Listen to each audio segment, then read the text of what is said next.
അഭിനയം അല്ലെങ്കിൽ സിനിമ എന്ന കലയിൽ കറുപ്പ് വെളുപ്പ് അങ്ങനെയൊന്നുമില്ല. ഒന്നുമില്ല, കറക്റ്റാ. ആ അത് ക്യാരക്ടർ ജീവിതത്തിലും ജീവിതത്തിൽ എത്രയോ നല്ല നടന്മാർ കറുപ്പുള്ളവരുണ്ട്, എത്രയോ നല്ല നടന്മാർ വെളുപ്പുള്ളവരുണ്ട്. അതേമാതിരി തന്നെ വെളുത്തിരുന്നത് കൊണ്ട് കഴിവില്ലാത്ത ആളുകൾ ഒരുപാടുണ്ട്, അല്ലേ? എത്രയോ വെളുത്തവർ സുന്ദരന്മാർ സുകുമാരന്മാർ നമ്മുടെ മമ്മൂട്ടിയെയും ജയറാമിനെയൊക്കെ വെല്ലുന്ന ആൾക്കാർ നമ്മളുടെ പുറത്ത് നിൽപ്പുണ്ട്. പക്ഷെ അവർക്ക് ആ സിനിമയിൽ അത് ശോഭിക്കാൻ പറ്റില്ല.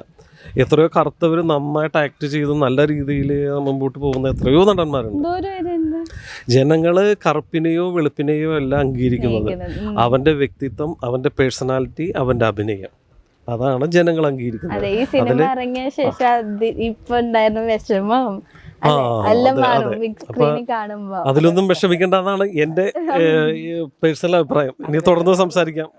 ഞാൻ ആക്ട് ചെയ്തതല്ല ഇവിടെ, എനിക്ക് പെട്ടെന്നൊരു ഇതായിപ്പോയി, ഒരു മനസ്സിനൊരു ആനന്ദക്കണ്ണീരായിരിക്കാം ചിലപ്പോൾ.